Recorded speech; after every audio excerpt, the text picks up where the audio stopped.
Le premier jet d'affaires africain, également premier jet d'affaires eVTOL. Les premiers taxis volants volent déjà et ça se passe à Séoul. Embarquement immédiat sur Première Classe TV.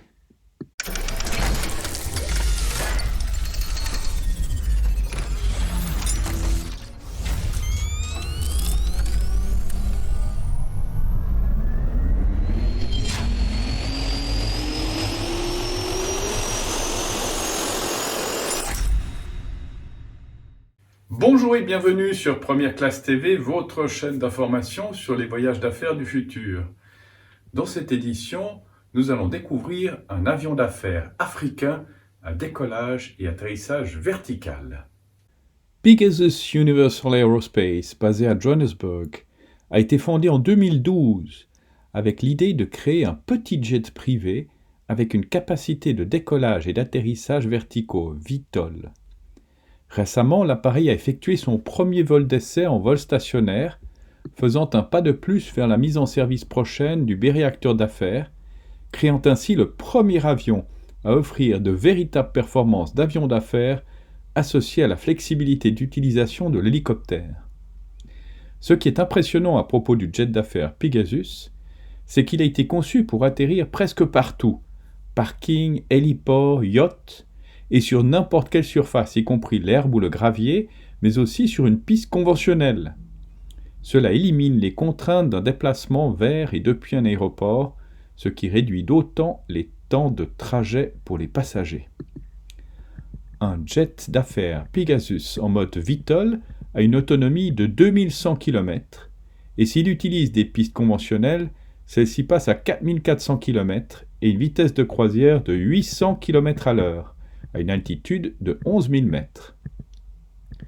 Son autonomie de vol est d'environ 3 heures en vol en mode VTOL et jusqu'à 6h30 depuis les pistes conventionnelles.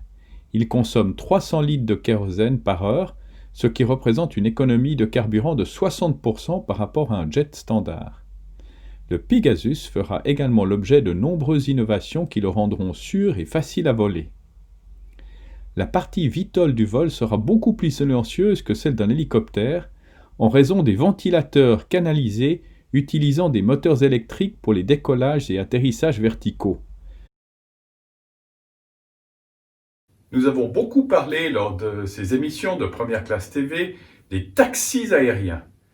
Eh bien, ce n'est pas une utopie, puisque à Séoul, en Corée du Sud, les taxis aériens, c'est déjà une réalité. Les drones taxis, ce n'est plus de la science-fiction. Ces engins révolutionnaires pourraient bientôt transporter 4 personnes dans le ciel et sans pilote. Avec les embouteillages, je ferais mieux de prendre un taxi et de survoler le quartier. Cette petite phrase, qui semble tirée d'un film de science-fiction, pourrait peut-être devenir anodine en Corée du Sud si le pays confirme son projet.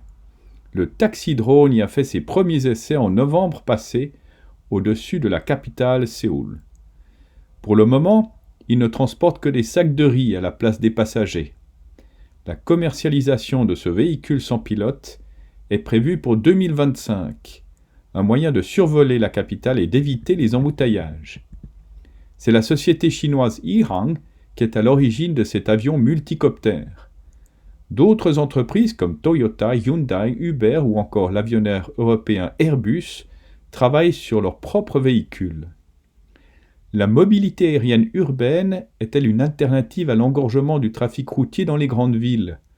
Le gouvernement sud-coréen prévoit en tout cas d'investir 25 millions de dollars dans ces véhicules volants. Ces derniers devraient être utilisés lors des opérations de sauvetage par les pompiers dès 2023, avant d'être commercialisés. C'est ainsi que se termine cette édition de Première Classe TV. N'oubliez pas de cliquer sur j'aime, de vous abonner, de partager ces vidéos. Nous nous retrouvons la semaine prochaine.